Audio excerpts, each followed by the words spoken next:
Hello class 11th। कल हमने बात करी थी मॉलिक्यूलर ऑर्बिटल थ्योरी के बारे में, आणविक कक्षक सिद्धांत के बारे में। तो हमने वहां बात की थी कि जो आणविक कक्षक सिद्धांत है वो सामान्यतया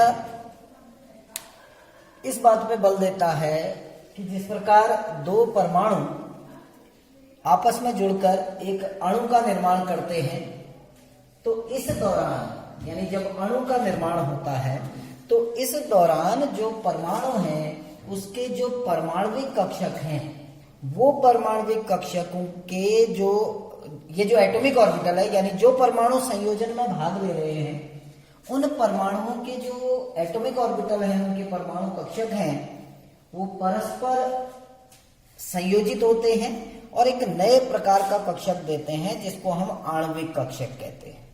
ठीक है ना। तो संयोजन यानी जो परमाणु कक्षकों का जो संयोजन है वो दो प्रकार का होता है, जिसको हम कल पढ़ चुके हैं। मैं खाली रिपीट कर रहा हूं थोड़ा सा। एक संयोजन होता है योग द्वारा संयोजन, एक होता है योग द्वारा संयोजन जिसमें दो परमाणु कक्षकों की जो वेव फंक्शन है यानी जो इलेक्ट्रॉन तरंग हैं, यदि वो समान कला में है, सेम फेज में है, प्लस प्लस माइनस माइनस, तो इससे जो ऑर्बिटल बनेगा वो होगा बॉन्डिंग मॉलिक्यूलर ऑर्बिटल। वो बनेगा आपका बॉन्डिंग मॉलिक्यूलर ऑर्बिटल, BMO। ठीक है ना। और यदि दोनों इलेक्ट्रॉन तरंगें, दोनों परमाणुओं के कक्षकों की जो इलेक्ट्रॉन तरंगें हैं, इलेक्ट्रॉन वेव्स हैं, यदि वो अपोजिट फेज में हैं, ये अर्थात एक का श्रृंग दूसरे के गर्त के ऊपर आच्छादित होता है, सुपर इम्पोज होता है, तो इससे जो ऑर्बिटल बनेगा वो अंतर द्वारा ऑर्बिटल बनेगा और वो होगा एंटी बॉन्डिंग मॉलिक्यूलर ऑर्बिटल, जिसको हम कहते हैं प्रति आबंधी आणविक कक्षक, ABMO। ये हम कल पढ़ चुके हैं। ठीक है ना। तो कुल मिला के सार ये है कि जब दो परमाणु कक्षक, देखिए मैं आप इसको एनर्जी डायग्राम के आधार पर बता रहा हूं, ये ऊर्जा का बढ़ता हुआ क्रम है। ठीक है ना। तो जब दो परमाणु कक्षक, सपोज करो एक परमाणु कक्षक ये है और दूसरा परमाणु कक्षक ये है, और ये ध्यान देना मैं दोनों को लगभग एक ही साथ रख रहा हूं यहां पर, आप इसको समझ रहे होंगे। इस एनर्जी वाली लाइन के दोनों बराबर चल रहे हैं, अर्थात इन दोनों ऑर्बिटल की एनर्जी क्या है, बराबर। जब भी कक्षकों का संयोजन होगा, परमाणु कक्षकों का संयोजन होगा, तो वो संयोजन किनका होगा, वो संयोजन होगा ऐसे कक्षकों का जिनकी ऊर्जाएं बराबर होती हैं और उनकी ज्योमेट्री सेम होती है। अभी आगे हम इसको पढ़ेंगे। जैसे संयोजन 1s और 1s का संयोजन होगा, 2px का 2px से संयोजन होगा, 2py का 2py से संयोजन होगा। ऐसा नहीं है कि आप 1s का संयोजन कर दे रहे हैं 2s से, क्योंकि इनके एनर्जी में बहुत ज्यादा डिफरेंस है। ठीक है ना। तो कौन से कक्षक संयोजन में भाग लेते हैं, चाहे योग द्वारा संयोजन हो चाहे अंतर द्वारा संयोजन हो, वे कक्षक भाग लेते हैं जिनकी ऊर्जाएं समान होती हैं। समान किसके लिए, जो समनाभिकीय अणु होते हैं, होमोन्यूक्लियर मॉलिक्यूल कहते हैं, समनाभिकीय। अब समनाभिकीय क्या है, देखिए बीच बीच में आपको नए नए टॉपिक समझ आते रहेंगे, नई नई शब्दावलियां। समनाभिकीय होते हैं जिनमें दो सारे परमाणु एक ही प्रकार के होते हैं, जैसे H2O2 N2, ये इनको कहा जाता है समनाभिकीय अणु। ऐसे ही विषम नाभिकीय अणु कहते हैं, जैसे HCl है, इसमें दोनों परमाणु अलग अलग हैं, तो ऐसे अणु कहलाते हैं विषम नाभिकीय।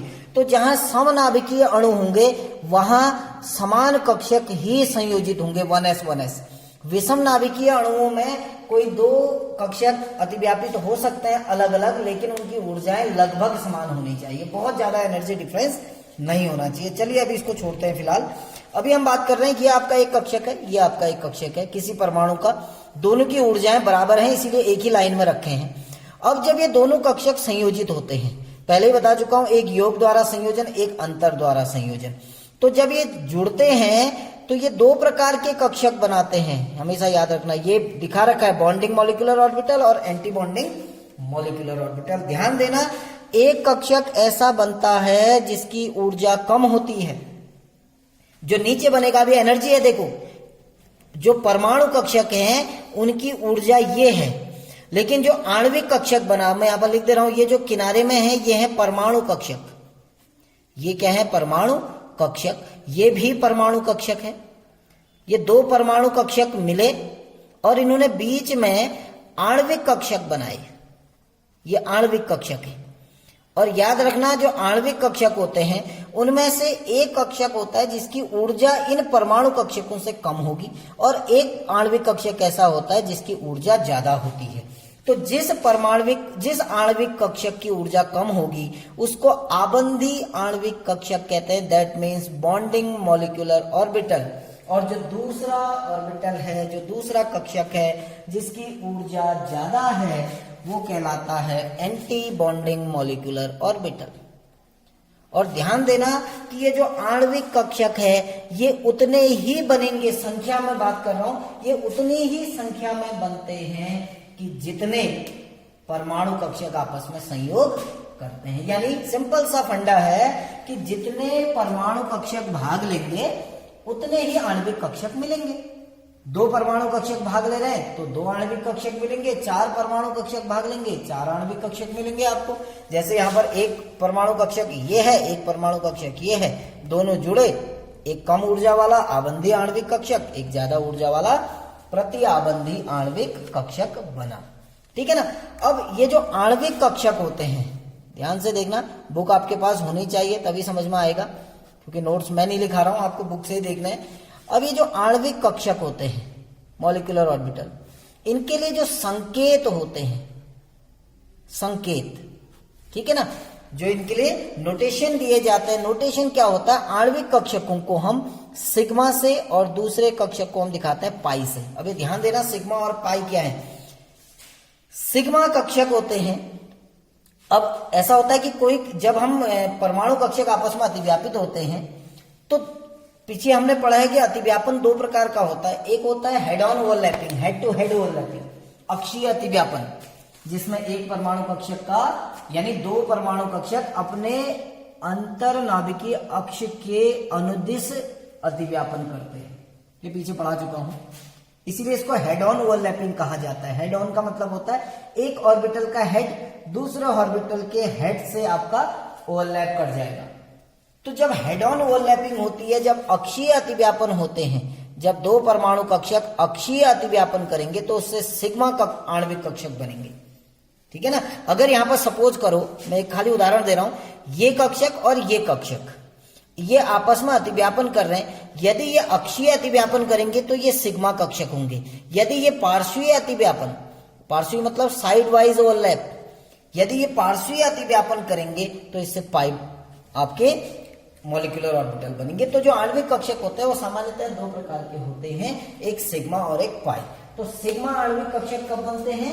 जब दो परमाणविक कक्षक अक्षीय अतिव्यापन करते हैं, हेड ऑन ओवरलैपिंग करते हैं। और पाई जो मॉलिक्यूलर ऑर्बिटल है, आणविक कक्षक है, वो कब बनते हैं? जब दो atomic orbital side wise overlap करते हैं या पार्श्वीय रूप से अतिव्यापित होते हैं। ठीक है ना। अब अगर सिग्मा कक्षक जो बना वो आबंधी है, बॉन्डिंग है, तो उसको सिग्मा से दिखाएंगे। यदि एंटी बॉन्डिंग है तो सिग्मा स्टार से दिखाएंगे। ऐसे ही अगर पाई कक्षक जो बना आणविक कक्षक, यदि वो आबंधी आणविक कक्षक है तो पाई से दिखाएंगे। यदि वो प्रति आबंधी आणविक कक्षक है तो पाई स्टार से हम इसको दिखाएंगे, जो आपको कल मैं बता चुका हूं। ठीक है ना। तो आज हम मेनली बात करने वाले हैं इससे आगे कि जो आणविक कक्षक सिद्धांत के जो प्रमुख लक्षण हैं या जो मेन पॉइंट हैं उसके, ठीक है ना, उसके जो पॉइंट हैं यानी जो बिंदु हैं आणविक कक्षक सिद्धांत के, उनके बारे में फोकस करने वाले हैं। ठीक है ना। तो मैं यहां से बताते रहता हूं आपको कौन कौन से पॉइंट है, हालांकि उनके बारे में हम पढ़ चुके हैं सब कुछ, लेकिन फिर भी मैं पॉइंट टू पॉइंट आपको बताता हूं। नंबर फर्स्ट पॉइंट, पहला पॉइंट जो आणविक कक्षक सिद्धांत का है, जो 1932 में हुंड और मुलिकन द्वारा दिया गया था, वो सिद्धांत क्या कहता है? पहला बिंदु, तो जो मॉलिक्यूलर ऑर्बिटल थ्योरी का जो पहला पॉइंट है वो ये कहता है कि जो आणविक कक्षक होते हैं, तो सबसे पहले तो डेफिनेशन देता है, परिभाषा बताता है कि आणविक कक्षक क्या होते हैं। तो ये कहता है कि जो आणविक कक्षक हैं वो संयोजित होने वाले जो परमाणु हैं उनके नाभिक के चारों ओर का वो क्षेत्र होता है जहां इलेक्ट्रॉन घनत्व मिलने की प्रायिकता अधिकतम होती है। ये हम पीछे पढ़ चुके हैं, मैंने परसों भी आपको वीडियो में बताया था कि जो एटॉमिक ऑर्बिटल हैं और जो मॉलिक्यूलर ऑर्बिटल हैं उन दोनों की डेफिनेशन लगभग सेम होती है। हम एटॉमिक ऑर्बिटल किसको कहते हैं? हम परमाणु कक्षक कहते हैं कि किसी परमाणु के नाभिक के चारों ओर का वह क्षेत्र जहां इलेक्ट्रॉन मिलने की प्रायिकता सबसे ज्यादा होती है उसको हम एटॉमिक ऑर्बिटल कहते हैं। ठीक है ना, यानी किसी परमाणु के नाभिक के चारों ओर का वह भाग जहां इलेक्ट्रॉन मिलने की प्रायिकता सबसे ज्यादा होती है उसको हम परमाणु कक्षक कहते हैं। आणविक कक्षक किसको कहते हैं? आणविक कक्षक होता है कि संयोजित होने वाले जो एटम्स हैं, जो परमाणुओं के नाभिकों के चारों ओर का वह स्थान होता है जहां पर इलेक्ट्रॉन मिलने की प्रायिकता सबसे ज्यादा होती है। तो पहला पॉइंट कहता है कि जो आणविक कक्षक है, आणविक कक्षक संयोजित परमाणुओं के, आणविक कक्षक संयोजित परमाणुओं के नाभिकों के, अब दो नाभिक एक नहीं होगा, दो परमाणु संयोजित हो रहे हैं तो कितने नाभिक हो जाएंगे? दो, इसीलिए हम नाभिकों की बात कर रहे हैं। आणविक कक्षक संयोजित परमाणुओं के नाभिकों के चारों ओर का वह भाग होता है या वह स्थान होता है, चारों ओर का वह स्थान होता है जहां इलेक्ट्रॉन मिलने की प्रायिकता सबसे अधिक होती है।